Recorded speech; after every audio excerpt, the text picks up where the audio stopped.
Joel Holst here with VetRamp, and I have my distinguished guest and founder of VetRamp, Drew McDanald. Here. And we are not Bob and Doug McKinsley, although it'd be fun to do that version of this as well. What we're going to do is dig in a little bit to VetRamp itself as a company. And then we'll also give you a little bit of history on us, a little bit of history on Drew and his career path and plan and how we ended up here, because I will give Drew all the credit. He is the brain trust and the chief architect of the vision that founded VetRamp. And what does that mean for us as a company? What does our mission look like? Right. And we'll touch on some of the high points of what that will be in our future of our business together. So without further ado, I'm going to hand it over to Drew to give us a little bit of background, a little bit of dialogue on where did you come from, Drew? Right, yeah. And how did we land on VetRamp here over the last couple of years? Yeah, so I've been involved in military recruiting or military veteran recruiting since 2000. Actually, I was a recruiter in the Austin office for a large IT staffing company for tech systems. Okay. And they had at the time, there was a Skills 2000 program that was launched by Microsoft, and it was they made Tech Systems and Manpower were the two companies they selected to help them. And the idea was, is in order for their products, to be successful in the marketplace, they're going to need a lot of human beings out there that understood their products, could support their products, and they saw, the military is always transitioning, so it's this new source of talent that comes through, and they thought that was an excellent source. So they picked a couple companies to kind of basically help military veterans transition from the military and utilize those skills in the civilian world. Did Tech Systems also train military people, or did it no, do? it wasn't so much training, although there's a little bit of it, because when I started going, I didn't understand their nomenclature, I didn't understand their jobs. Right. So really, I was the one being trained, because I was kind of understanding, what does someone in the military do? How does it translate over? And is what I came to realize is that really, the military runs on commercial platforms, right? They didn't invent their own operating system. They have Linux, they have Microsoft. You look at the hardware they use. I mean, there are, of course, there's some customized hardware, but for the most part, it's largely COTS products deployed to support military missions. Okay. Right. And so I did that, and then because of that, I got involved in Fort Hood, and next thing you know, I was actually on the business development side at Fort Hood, and, and I landed a program that was staffed required over almost hiring 200 people. Wow. And it was involved in supporting the Iraq and Afghanistan wars, and so the military, they do have these proprietary platforms. Those platforms run commercial software, integrate hardware, and so if you're going to recruit someone to support these technologies overseas, especially in war zones, you're not going to have a whole lot of luck recruiting out of Austin, right? Sure. Who's going to do a job like that? Well, it's going to be someone that's been in the military, and this time they're going back in, and they're doing it as a contractor. Okay. And so it was very easy. I couldn't find anyone in Austin that's willing to do that, but I could go to pretty much any veteran. They've already done this, and now they're going to get paid more money, right? Okay. So that kind of is what I'd say is I started off the military recruiting program. It kind of got me acclimated, and that's when it really kind of jump started. Because then I really saw, I was like, oh my gosh, you can literally do things with military veterans you can't do with others, because they're not terrified of an austere environment. Sure. They're up a little bit more for a challenge, and they can leverage these commercial skills they've been building, and I was able to help them do that on the other side. Okay. Yeah. Seems like they would have a little less risk compared to being frontline. That's right. That's exactly right. So they're get paid more. So exactly. it could be a good value proposition. So I spent ever since then. I kind of spent my whole in every place I'd be. I'd go, hey, we need to develop a military veteran recruiting program, because you have these assets. They're literally global, coming out of the military all over the world. Yep. So whatever location, if you're trying to staff something, I always think, well, I mean, if it's technology, well, you have a veteran. somewhere near here, I mean, you can get a list of military installations across the United States. I mean, they're in every state. Right, So exactly. you can pretty much pick every state. They're going to have, something like that. So it's a very scalable recruiting solution for really anything that's, especially on the IT infrastructure and security side. It's just a fantastic solution. Gotcha. So 2000 had this sort of aha moment I had this aha moment. Shaped the path. Shaped it. Yeah, that's right. It's 2004 to 6 is kind of when I started supporting those programs. And then, I'd worked for other companies. I worked for a large company, Manpower. Volt had a big military program I helped them with.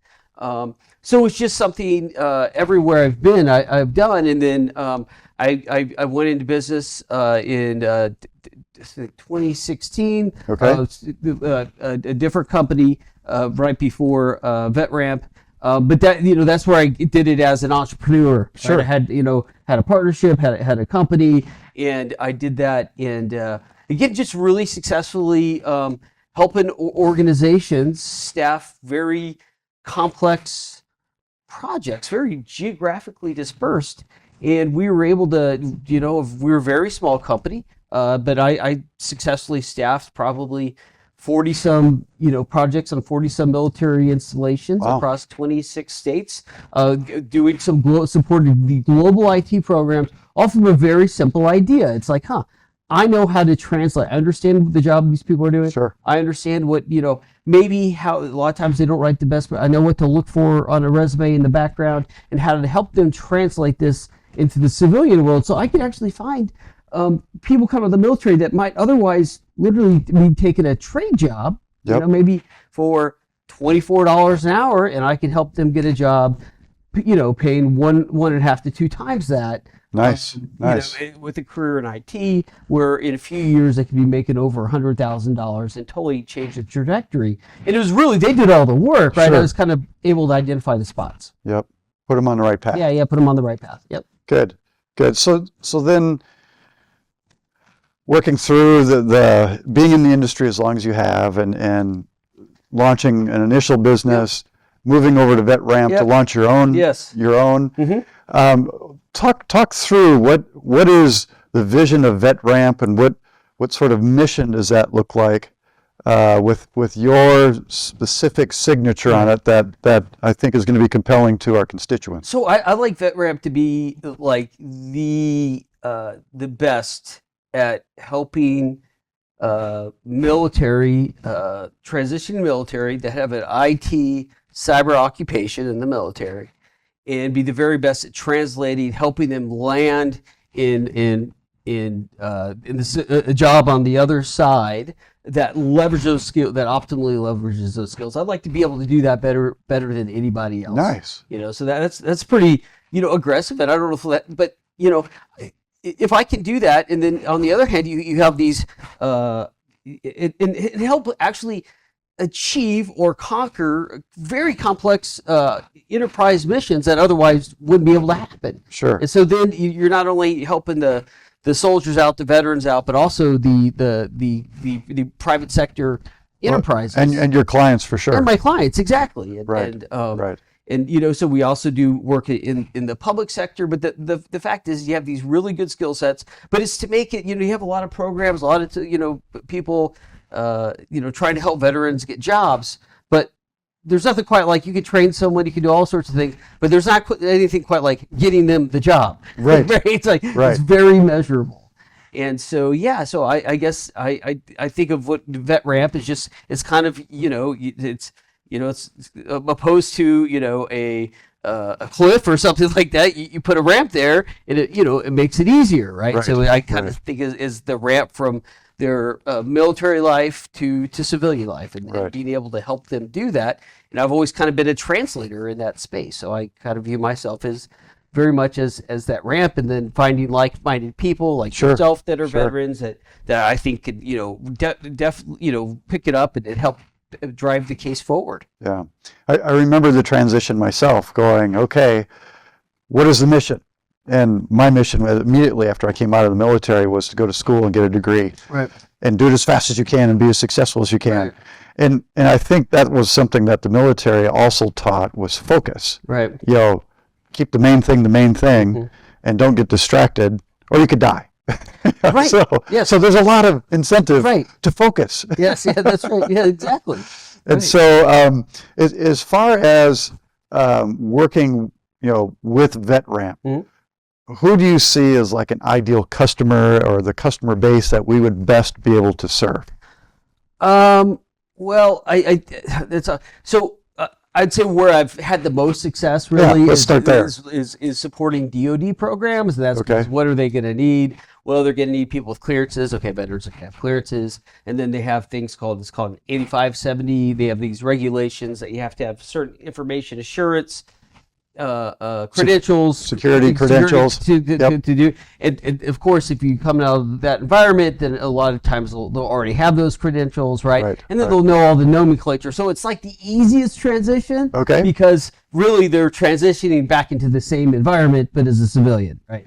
So that's the easiest. That's it. But you could take, commercial enterprises. I would say like if you have a knock, anywhere where there's infrastructure that needs to be sustained and secured, then I think we have a great case of helping them out, right? And so that could really be anyone, I mean, do you have data centers, right? If you have data centers, you're going to need people to you have cabling, you have, putting from soup to nuts, right? Managing and everything else. So, I'd say any place that has information, that has infrastructure that they need to sustain and or transform and protect.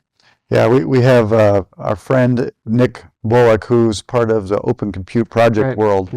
And when I last heard data sets coming out of their organization around the footprint of data centers that we've built over the last 20 years, we're going to have to build again over the next 3 to 4 years to accommodate the growth that we're seeing in tech, specifically the impact on compute that generative AI is going to have. And so, someone needs to build those data centers and man those data centers. And someone with the discipline coming out of the military would be best equipped to have that type of experience. That's kind of what, and you're going to do that, and they're probably going to do a lot of these centers where there's room and there's space, right? And so you're going to be building, and so again, the beautiful thing about a vet is they're not. They've been in remote places, right? They've relocated. So if it's a place where there's not a lot there, you can get them into that kind of adventure in a way that it's much more difficult to recruit a college student, I would say. I just remember all you need to do is put a pool table and a ping pong table, and you can entertain most troops. So I think when you have that, you're going to have to scale with lots of people, and I really can't think of a better way to do it than to sit down and to build a military recruiting program to help them achieve that. So when you and I were talking previously, you mentioned about actually receiving awards for past programs and performance that you've had. Can you share a little bit about that? There is a DOL award. It is the I think it's Higher Vets. I need to edit this. I can't remember the name of it. Then we won some awards with the Texas Veterans Commission in Texas. And you got a letter from Greg Abbott and what great work we're doing. But it's really simple. Like, you go, you find people that have needs, you sit down with them, and then you just kind of map up. Like, I'll start thinking through my mind, okay, what does this person do in the military? What does the equivalent of this do in the military? And then explain, build out a process, right? That you can go, hey, let's maybe worry less about a great resume. And worry more about the aptitude of that person coming in. Perfect. And we can come up with different strategies to help screen for that. But, because they're going to have a resume, it's going to have all these military terms, and how useful is that going to be? But what do you want to know? You want to know that they've supported a mission critical environment using these technologies? Okay, yes, we'll focus on that. Right? And did they have to learn those technologies from scratch to begin with? Yes. Most likely. That's exactly right. Right. They've had to learn from scratch to begin with. They've really unique and important missions. If they're in kind of what tactical environment, so downrange, if you will, in a zone, and they don't have a DBA or shit, then someone's going to learn that. Yes. Right? On the job. Because it's mission That's critical. exactly. So Yes. there's definitely a can-do thing that they have going on. I mean, there was never an option someone was going to have to figure it out. And it was usually a circle of the people standing in the room who figured the problem in the first place. Okay. Yeah, so I think when you look at focus, resilience, adaptability, and must learn on the job, those are things that are just ingrained in people coming out of the military. Right. So to me, if I'm an employer, those are attributes I want on my team members. Yes. So absolutely, Yeah. absolutely. So I wrote down a question, what can I do to help you be wildly successful in the role and the company of VetRamp? That's going to be my close, Peter.